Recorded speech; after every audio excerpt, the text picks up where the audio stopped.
Zdravím vás, přátelé. Tohle je rok na video 2026.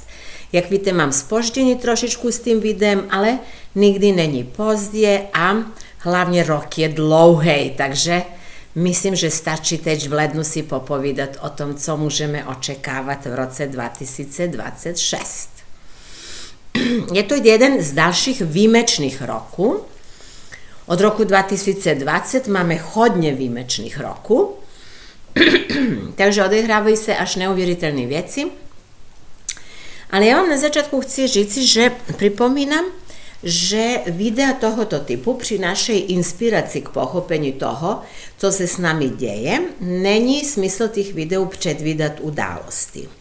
Spíš se zabývam analýzou celestiálnych tranzitu a aspektu, než bych něco předvídala. Já si myslím, že my můžeme mluvit o dispozicích a potom je na každému, jak je integruje. Takže ta určitá slobodná vůle tam zase určitě je, jo? Že jeden stejný archetyp my můžeme integrovat negativním nebo pozitivním způsobem. Jinak astrologie jako poezie nemá racionální vysvětlení, lze ji pochopit pouze symbolicko-mytologickým myšlením, takže dokonce i cítěním. Takže prosím vás, to všechno, co uslyšíte tady, potom je na vás, jak s tím naložíte a jak to zapojíte, jak bych řekla, do toho vašeho eventuálne cítení, které také máte ohledně roku 2026. No, takže i já si kladu otázku, jako i vy, co bude v roce 2026.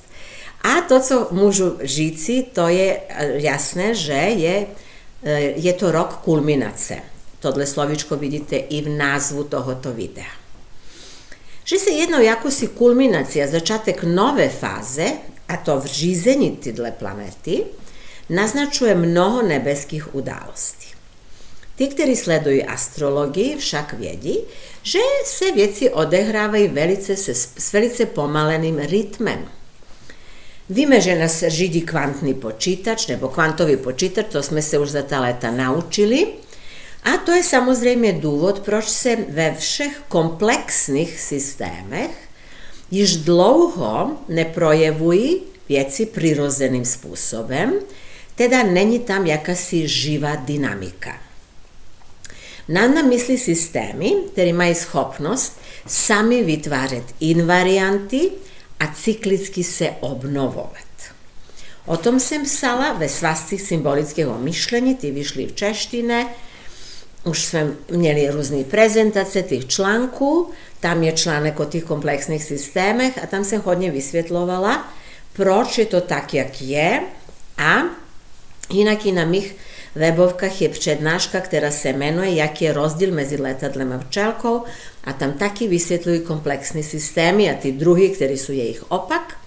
A konec konců my jsme říkali v různých videích, že existuje pokus už celou řadu let o převod biosystémů, které jsou ty komplexní, do digitálních a robotických systémů, kde někdo chce i náš jako lidé zrobotizovat v podstatě. Naposledy jsme o tom mluvili na prednášce v Praze v prosinci 2025. Tí z vás, ktorí tam byli, se spomenu. Tam jsem o tom mluvila skrze mýtus o Prometeovi. A jinak ve svazcích symbolického myšlení také článek je o tom, je to o Prometeovství jako symbolu technické revoluce, kde jsem vysvětlovala ty mechanizmy, co se to odehrává a co se potenciálně dále ještě může odehrát. Takže ten Prometeus, který je jinou verzí Urána, a Uran je vládce vodnáře, umí myslet, a to velmi rychle, ale netvoří v souladu s božským principem, teda netvoří jako člověk. Uran, teda Prometeus na jedné straně a Zeus či Jupiter na druhé straně, jsou nepřátelé, zatímco ten první představuje element vzduchu, tedy myšlení, a druhý představuje element ohně, teda jeho psychická funkce je intuice. Tyhle dva principy se teď v naší době intenzivně perou. Zatímco ten první vytváří kombinace, druhý zušlechťuje život a dáva smysl všemu. Toto drama mezi těmto dvěma principy se neodehrává pouze v nějakých starobilých mytech, odehrává se vždy na té naší planetě, kdykoliv je tento archetyp, teda toho technického vývoje, posílený na makroúrovni, což se stává v pravidelných rytmech.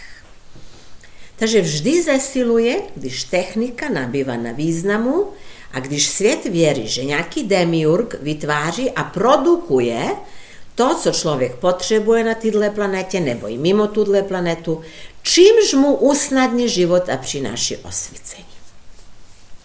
Jinak v indické tradici severní úzel teda Rahu má podobnou symboliku jako Uran a vodnař. Rahu ukazuje, že veškerá technologie, vše, co je uměle vytvořeno, je jen iluzí, teda člověka vzdaluje od života. Technologie je jako Rahu, démon, iluze a lež, něco, co dříve či později přestane fungovat, nebo třeba stačí stlačit knoflík a ono už to nefunguje, že jo? A to nefunguje, protože v sobě nemá život. Všechno, co je uměle vytvořené, teda co je nepřirozené, se jeví jako klam, který má člověka odvést dále od božské cesty a vytvořit jakousi iluze moci.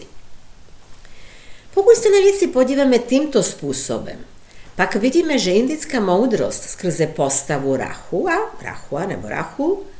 tak vysvětluje, proč civilizace, které se spoléhají na technické úspěchy, selhávají, teda nerozvíjejí své lidské schopnosti v souladu s dármou, kterou dostávají symbolicky od Jupiteru, planety, která je guru a božský mytotvorný princip v člověku.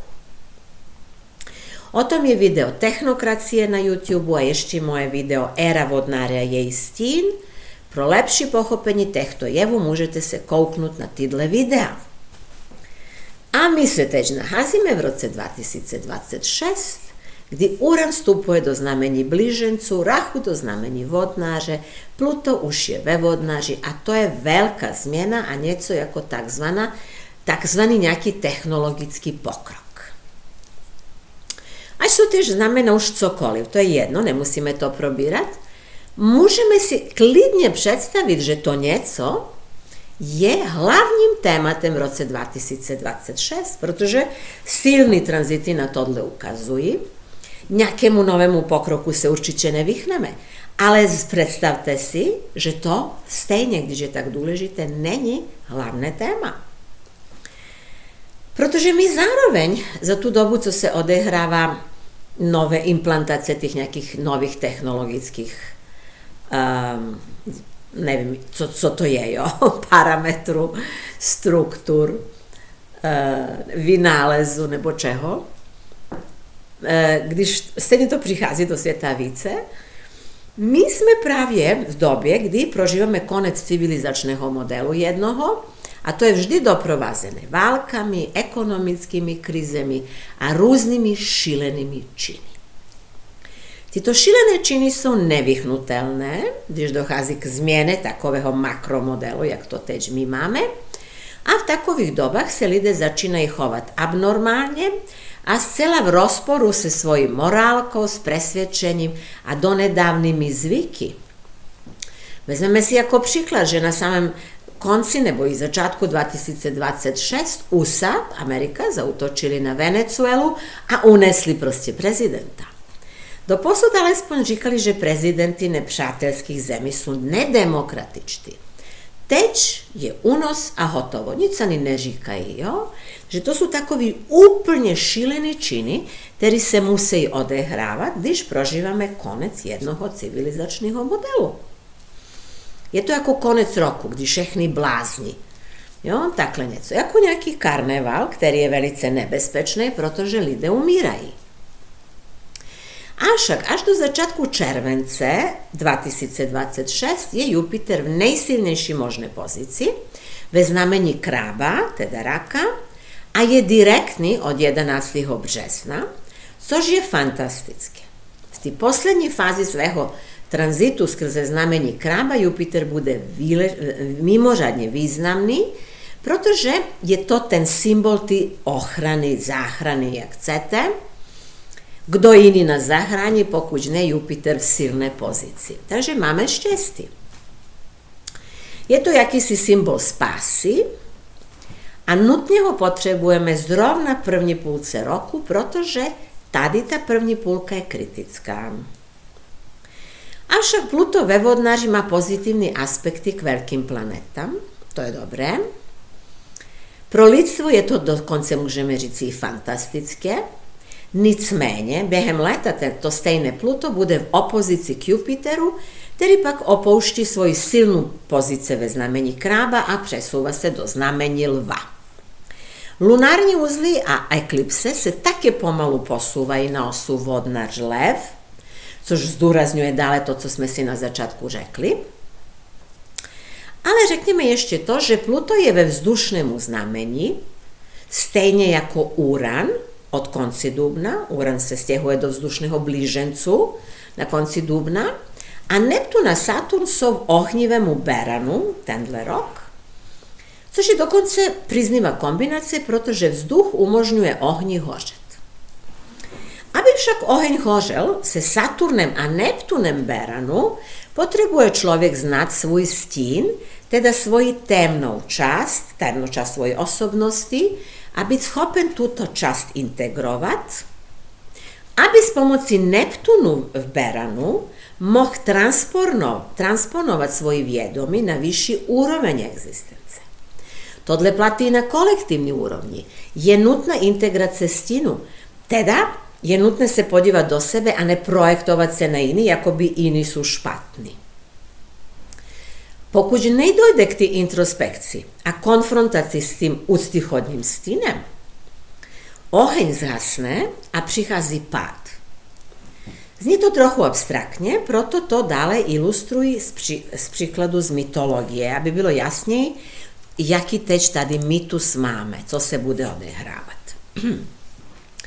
Čínské astrologii je letos rokem ohnivého koně.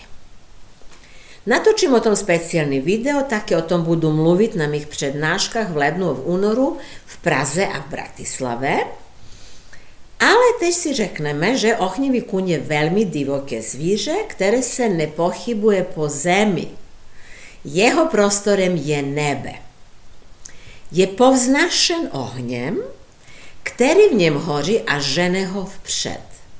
Ale jak víme z mýtu o Pegazovi a Belerofontovi, pád je nevyhnutelný. Takže co říká mýtus?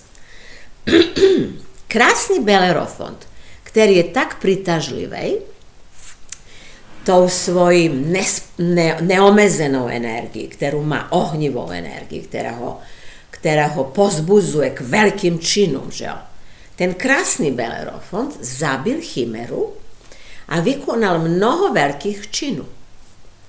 Protože se chimera mohl přiblížit pouze ze vzduchu, dala mu Athena zlatou úzdu, kterou skrotil letajícího koně Pegaze a skutečně ze vzduchu zranil a zabil monstruma, to je ta chimera. V podstatě to je jiná verze mýtusu o svatému Jiří, který zabil draka, jo? To je ten Belerofont.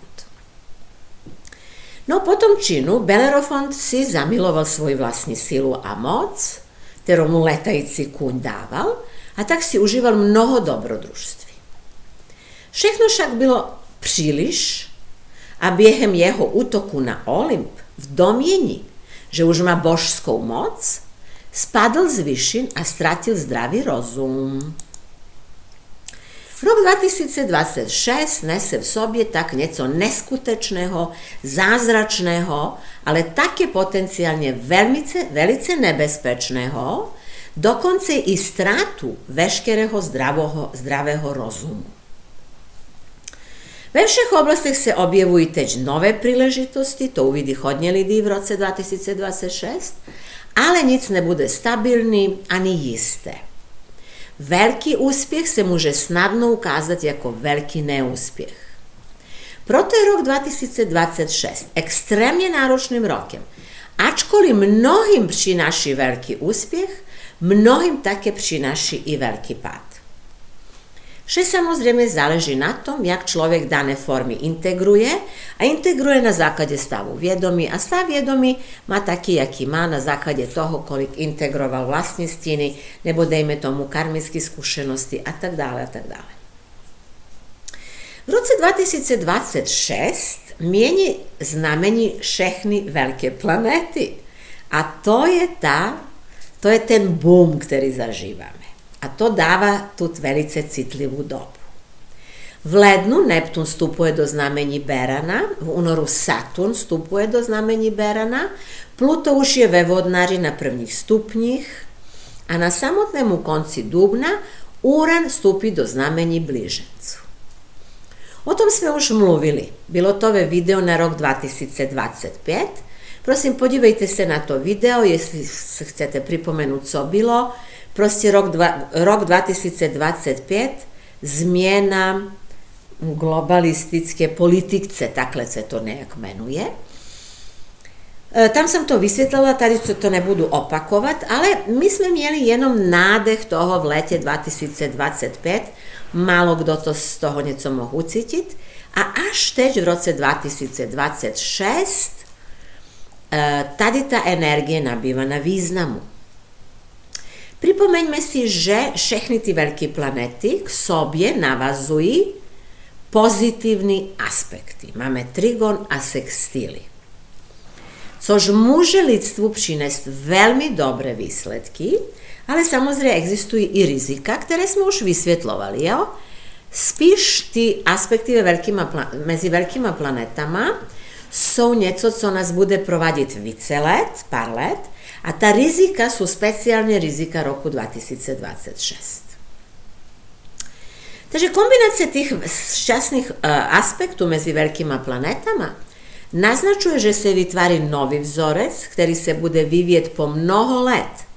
V žádném případě bychom neměli očekávat, že se teď na jednou v roce 2026 všechno otočí. Ne, to bude trvat více let, ale začátek toho je rok 2026. Uvidíme, jestli to už bude mít nějakou manifestaci.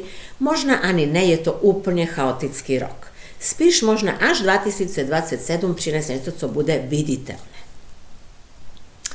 Jak se ten nový vzorec bude vyvíjet, záleží na nás. My, jak jsme řekli, vždycky máme pozitivní a negativní způsob integrace, ale je jasné také ještě něco. A to je, že chodně toho, co začne v roce 2026, se bude vyvíjet i více 10 lety. Takže některé změny ucítíme za pár let a něco bude až pro naše děti. Jestli chceme stručne opakovať to, co bylo rečeno ve videu na rok 2025 ohledne veľkých planet. A inak som si spomenula, video se menuje rok 2025 obrat v globalistické politice. Tak tam to máte detaľnej. Takže co sme si my řekli tam? My sme si řekli, že se všechny veľké planety potkávají na prvních stupních Beranu, Blížencu a Vodnáře. Až neuvěřitelné. První stupeň Beranu znamená muž pripraven bojovať, vieri ve své vítězství. První stupeň Blížencu, statečný muž, ktorý prekonáva překážky.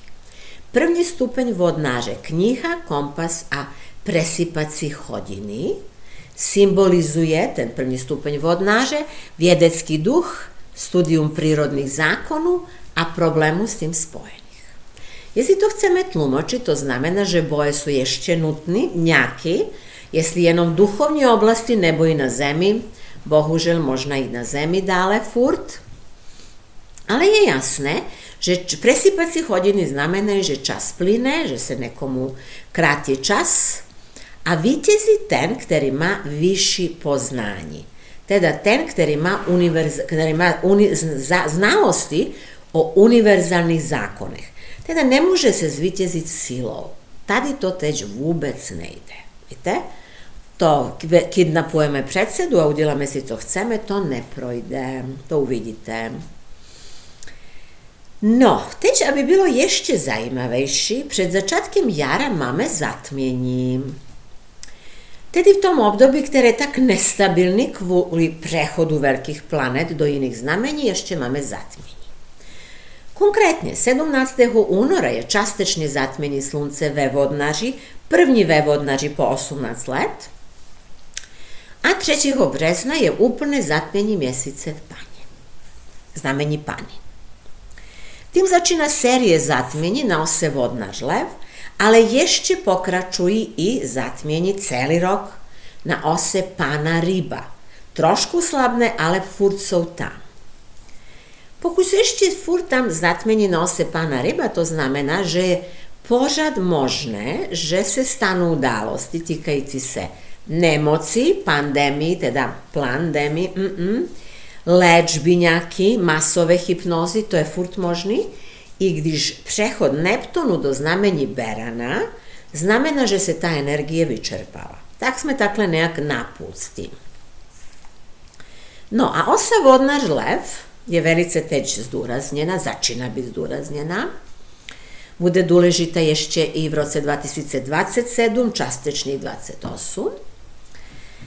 Takže je to osa, na které se jeví eklipse a môžeme interpretovať ako osu skutečného životu a technických, teda umelých výdobytků, o čem sme mluvili na začátku videa. Je tam nejaký, jeví si protikladný energie. I ten život chce mít svoje místo, i ty technicky vymysly nejaký nový sú velice, ako ich význam je velice zdôraznený. Tam je zajímavé, že ose Vodnar-Lev je ose lásky, dávaní a přijímaní, a je to i ose pečeho človeka. Na týhle ose človek dostáva sílu, nebo lidstvo dostáva sílu, zvlášť, že severný úzel ve Vodnaři, což se odehráva teď v té době naši. Takže je mnoho událostí na týhle ose a je každý den jasnejší, že my jdeme k nečemu, co môžeme říkať, že je nový socializmus nebo nový komunizmus. Vím, kolik se lidé toho leka, ale to nebude ako v minulém století. Prosím vás, Vodnar je komúna, život v komúne. Jak to bude, uvidíme. Ja si myslím, že se bude projavovať to úplne inak, protože teď sú tam tá technická éra, teď že jakoby zdôraznená ten pokrok nejakej. Takže to, co přijde, ten nejaký nový systém, dôležitú súčasť toho nového systému, dôležitá jeho časť bude tá takzvaná technika, jo? Ale nemyslím si, že to bude to nejhorší a že budeme mít digitálny ID. Myslím, že v této fázi se tomu vychneme. Dodejme, že zatmenie na téhle ose Lev Vodnar dáva spoustu nových zmien, ale jedna z vecí je tá, že se mieni hodnota drahých kovů. Ja som natočila video, ktoré sa menuje Zlatá horečka a pad dolaru. Môžete sa na to video kouknúť, pokud vás zajíma tohle téma. Ale pad dolaru a tá šílene vysoká cena zlata, to je tesne vázané. Ceny zlata a stříbra teď dosahují vrcholého, historického nejakého maximumu a to je další důkaz toho, jak veľká je tá kríza, v ktorej my žijeme, i když se starý ekonomický systém neschroutil úplne. Jo? To nám přijde. Ja si myslím, že to je kontrolované, to nebude extra silné, ale určite bude intenzívnej, než je teď. A to intenzívnej znamená v roce 2026. První zatmenie, ktoré bude únoru, naznačuje určitú zmenu, i když jde o hodnotu zlata, a potom, když vstúpi Ketu do znamení lva v srpnu, môžu sa stať nejaké nepredvídateľné ceny, zmieny ohľadne zlata, zvlášť v túhle dobu tam bude i Jupiter. Jupiter sa presťahuje do znamení lva, Ketu bude ve lvu, že leto bude velice taková významná doba proti nejaké finančné zmeny, eventuálne zmeny tých zlata a iných kovov vôbec. Co ešte zajímavé, Ketu ve lvu odebíra sílu tým, ktorí vládnou. Môže to byť doba, kdy spadne hodne tých tých, co vládnu na svete, prezidentu nebo i iných, ktorí si mysleli, že sú bohové. A leto dodáva tým severní uzlievé vodnári, že dodáva silu lidu, ale uvidíme, jestli ten lid pochopí. Takže je možné očekávať něco nečekaného, když jde o cenu zlata. Nechtěla bych říci, že to bude růst a pokles náhle. Myslím, že je trošičku brzo na ten pokles, možná spíš až rok 2027, ale nevíme, co bude. Jakmile Ketu a Jupiter spolu budú veľu, sú možný nejaký nepredvídatelný události. Ovšem môže byť i nieco zázračného, výjimečného, môže to byť i v dobrém slova smyslu nejaká zmena, ktorú sme nečekali. Tak prosím vás, Plutové vodnáři, Neptun Beranu a Uran blížencích sú celý rok v aspektech, ktoré sme označili ako pozitívne, dokonce to máme i príští rok, i v roce 2027 je to přítomné. A je dobře, že jednu dobu v roce 2026 se Saturn od nich vzdáli. Se vzdáli hlavne od května do prosince. Tyto tak dôležité aspekty mezi veľkými planetama hovorí o tom nastolení nového svetového systému, v ktorém bude hrať dôležitú roli nejaká nová technológia. Ale jak som řekla, myslím si, že teď to nebude s tým zmenou, tým nejakým digitálnym ID. My nebudeme teď pod totálnou kontrolou, ale i když ten systém bude řízen tou nejakou technológií. Co bude dále, to uvidíme. Nevím, co sme si ako lidstvo zasloužili. Nebo schopni vytvořit, co sme si schopni vytvořit. No, ale než vôbec začne akoby to nieco nové, o čem tady mluvíme, my právě máme ešte předtím obrovskú krizi, je možné zväčšenie inflace, je to jakési veľké zúčtovanie, ktoré přichází a ktorú ešte symbolizuje konjunkce Saturnu a Neptunu ve znamení Berana, ktorá sa odehraje v únoru, ale jej efekt cítime celý rok, aj príští rok. Pravdepodobne to je ten pad dolaru a to je to nastavenie nového systému, ale tam je kolaps, aby niečo nové prišlo. Konjunkce Saturnu a Neptun je exaktne od 15. března od 2. do 3. stupne. Není to 2. do 3. stupeň. 15. března je ta konjunkce aktivní a je to od 0. do 1. stupně. Takže během konjunkce obě planety změní stupně, což je zajímavost jedna. Je tam určitý přechod od 0. do 1. stupně. A říkáme, už jsem o tom říkala, nahrávala jsem o tom video, je to taková jedna konjunkce, ktoré sa střídají opačné energie. Je tam kolaps a nový začátek. Bankrot a nový systém, ktorý je třeba i optimistický, jo? A ukáže sa, že něco byla úplná lež a najednou je vidět tu realitu, jaká ona je. Tohle má tá konjunkce v sobě, víte. Inak, pokud sa v jednom roce odehráva nejaká veľká konjunkce, jak je to teď, konjunkce Saturnu a Neptunu, tak ten rok je velice významný pro lidstvo. A my to teď máme ze všech stran v tom roce 2026. Tady bych nerozebírala do detailu konjunkci Saturnu a Neptunu, ale vám řeknu, že jsem nahrala video ještě minulý rok o tom. Video se jmenuje Konjunkce Saturnu a Neptunu v Beranu 2025 a 26 od mystiky k digitálnemu svijetu. Takhle se jmenuje. Tam sam popsala určitu takovou tu symboliku ty konjunkce. Mohla bych nahrať ešte hodně videí na to stejné téma, protože to je nevyčerpatelné, ale aspoň něco tam uslyšíte, co ta konjunkce může znamenat. Během roku 2026 je nejnáročnější měsíc duben. No, zase ten duben.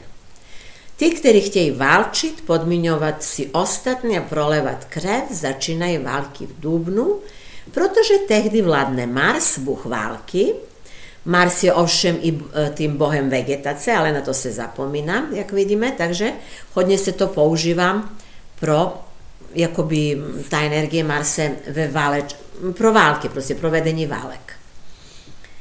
Všimnite si prosím vás, že se velké drama, které bude v dubnu, že právě to přichází po zatměních, která budou únoru a březnu. Že nejdříve zatmění znamenají výčitku a pak se někomu nelíbí nějaká změna, která se stala, tak rozpouta boj, který je třeba velice takový nereálný, šílený, tam je něco velice obrovský nějaký nátlak se vytvoří na někoho. A o tom právě mluví ta konjunkce Saturnu a Marsu v Beranu v dubnu. To ovšem není ani poslední výzva, kterou Mars má v tomto roce. Ještě se v červenci Mars na samotnému začátku měsíce potká ve znamení blížencu s Uránem. A pokud tam jde o válku, tak to je způsob válčení, který je novej, jakoby v kosmických dimenzích. Je to něco, co jsme možná doteď ještě neměli, nebo jsme nevěděli, že to máme. To může být ta moderná technologie více zapojena do nějakých bojů. Během leta se objevuje dále opozice Pluta a Jupitera zase na té ose Lev Vodnář. Tyto dvě planety v roce 2020 vytvořili 3 konjunkce, prosím vás. 3 konjunkce jsme měli ve znamení Kozoroha. Jinak rok 2020 byl něco neuvěřitelného z astrologického hlediska a mělo to i tu manifestaci, jak víme, že mělo. Takže Jupiter a Pluto se potkali v roce 2023krát, naposledy v listopadu, furt to bylo ve znamení Kozoroha, a všechno, co se odehrá ve znamení Kozoroha, má co dělat s politikou, nebo s tými, co vládnu světem. No, a to bylo období, když, myslím, v tom roce 2020, období, kdy mnohí zbohatli, protože kombinace Jupiter-Pluto dává obrovské bohatství a moc. Dále získali také neuvěřitelnou moc některý lidé nebo skupiny, zapomněli na svědomí a na morálku. Na YouTube je pořád moje video o konjunkci Pluta a Jupitera v Kozorohu, můžete si to najít, takhle se jmenuje konjunkce Jupitera Pluta. Uvidíte, o čem jsem tam mluvila v roce 2020. Sice jsem nemohla ještě mluvit otevřeně, potom jsem více mluvila otevřeně, ale uvidíte, o čem to je. No, teď v roce 2026 je opozice Jupitera a Pluta. Teda ti, kteří zbohatli v roce 2027 nebo dělali, co dělali, budou konfrontovaní s tím, co dělali, a ta náročná opozice je i jakýsi bod zlomu. Vidíte, prostě rok 2026 je o těch zlomech. Některé zlomy budou potom mít efekt celou řadu let. Pluto a Jupiter v opozici v létě ukazují na finanční, morální a duchovní krizi, která dosahuje svého maxima. A už se to potom musí prešupnout na nějakou jinou stranu. Je však zajímavé, že tato opozice stejně jako další události na ose Vodnář-Lev, o kterých jsme se zmínili, hovorí o změně moci. Bude změna moci. Jinak ja o tom budu nahrávať určite nejaké video na YouTube o tých eklipsích a na stránkach symbolického myšlenia bude videolekce o eklipsích na ose Vodnář-Lev. To je jedna, obvykle to dielam ako jednu lekciu a tam probereme, co to znamená pro všechna znamení zodiaku. Takže co je ta změna moci? Vidíte, teď Rahu bude ve Vodnáři. Teda lidé by měli dostat moc a význam. V roce 2020 lidé svoji moc lehce odevzdali nekomu, ukázalo se, kolik je to nebezpečné, tak to by se už nemělo stát, protože to vede k záchubě. Takže přichází čas, kdy si lidé vezmu svoji moc zpátky, ale uvidíme, jak to bude, že by to bylo ve všech částech světa, to bych neřekla, jo, ale něco se chystá. My často říkáme, že probuzených je málo, ale možná je i dost na to, co se má stát. Takže uvidíme, jo. Nehtjela bih moc to tlumočiť dále. Před nami je ešte 12 mjesecu, ale leto je rozhodne v tomhle smislu významné, jak sme si řekli. Od zari je možné se uklidniť trošičku, ale všechno je furt velice intenzívny. Od září tohoto roku veľké planety budú retrogradní. A to je vždy obdobie pro integracii toho, co se stalo. Ako predtým se stane všechno, co se má stať, a od září do konci roku to se jakoby spracováva. Ale to neznamená, že je nejaký jakoby veľký klid, trošku klidu áno, ale je to takovej klid v napätí, ktorý je velice intenzívny a prináši neistotu.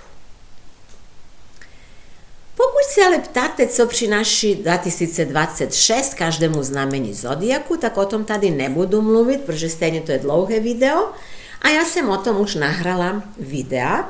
To sú horoskopy, ktoré sú nahrané ako videolekce, sú na stránkach symbolického myšlení a pokud vás zajíma, co môžete očekávať vy podľa svého znamení, tak si môžete zakúpiť tú lekciu.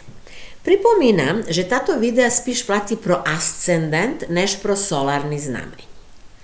Takže pokud ste střelec s ascendentem v rybách, možno by ryba byla lepší pro vás kúpiť rybu, ne strelce, nebo oba.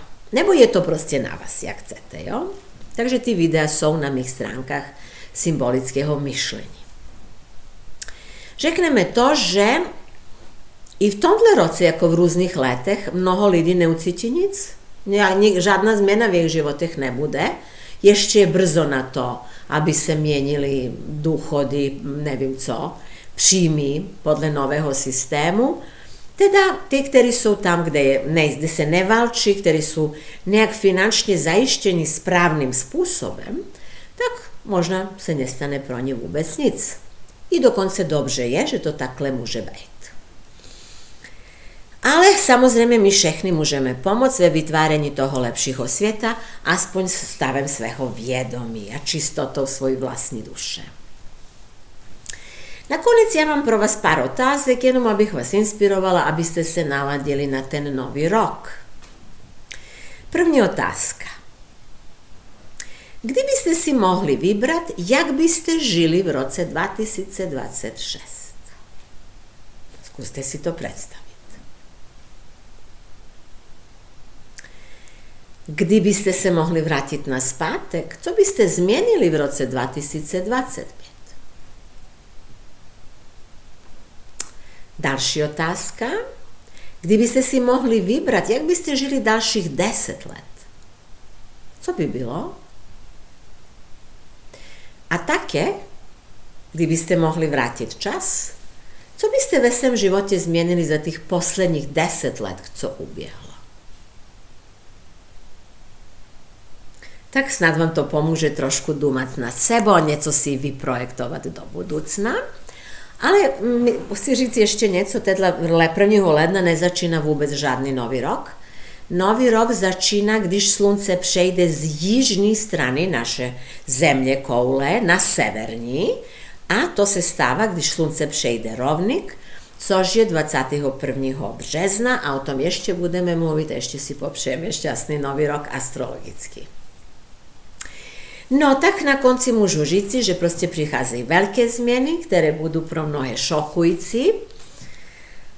Co všechno přijde, uvidíme v dalších letech. Ale je jasné, že rok 2026 je poslední, ktorým žijeme po starém a my sme si řekli, že veľké planety zdôrazňujú, že sa vyhneme tí nejaký záchubie. Takže je to prenastavenie, ktoré môže byť pro nás i dobré. To je prozatím všechno, co jsem vám chtěla říci v tomhle videu. Teď bych ještě jenom chtěla říci něco o tom, kdy budou přednášky, zvlášť v kterých budeme mluvit o roce 2026. 22.1. v Praze bude přednáška o novém roce, kde budu mluvit o tom, jak ten nový rok vníma ta západní astrologie. To je to, co jsem mi teď říkala, jenom bude více detailů. Tam řeknu obvykle na tých prednáškach více než přes YouTube. A potom v Praze bude 5.2. také prednáška, gdje budu mluviti o novem roce, a feng shui iz glediska čínske astrologije, mitologije, glediska 5 elementu a tak dále. Bratislave bude to same. 29. ledna, teda januara, bude novi rok z glediska zapadne astrologiji, a 30. ledna, teda januara, bude ten čínski novi rok, a feng shui, teda trošku se i naučite jak si naladiti svoj bit na novi rok. Do toho divokého konje. Htjela bih něco tady poprosit, všechny, co slyší to video, chystají se na přednášky.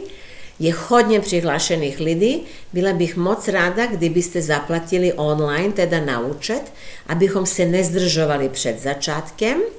Jako hodně lidí se přihlásilo, ale málo kdo platil na účet, což je v pořádku, ta možnost je, ale nás to bude hodně zdržovat, protože je hodně přihlášených, hlavně v Bratislave, tak bych prosila, kdo může, ať předem zaplatí v eurech nebo v korunách. Účty jste dostali v přihlášce. Dále bych ještě řekla, že 11. února bude přednáška o novém roce z hlediska té západní astrologii i v Mladé Boleslavi. Ja nejsem organizátorem, organizuje to Galerie Podvježi, takže tím se máte obracet o to, nebo se můžete napsat i mně, ja vás pošlu na správnu adresu. Je možné, že během jara přijdu i do Brna, to ještě přemýšlím, tak bychom třeba i v Brně mluvili o tom, co se děje ve světě.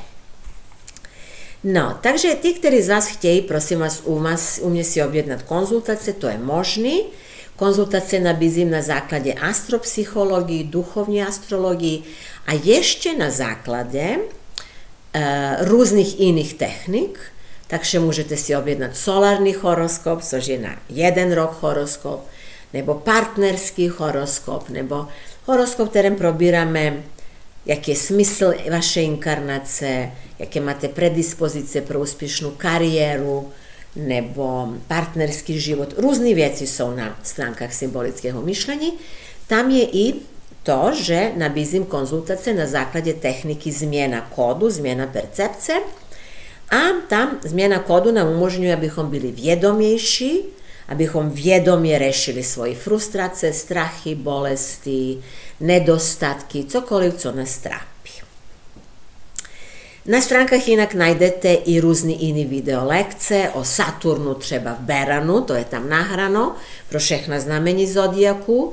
Potom tam jsou zatmění na ose ryba pana, pro všechna znamení zodiaku a takový spousta jiných věcí a materiálu najdete na stránkách symbolického myšlení.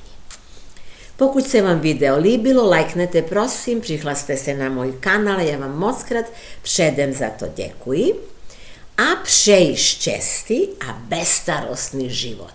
Že to je to nejlepší, co teď může být v tom tak šíleném roce. A brzy na viděnou.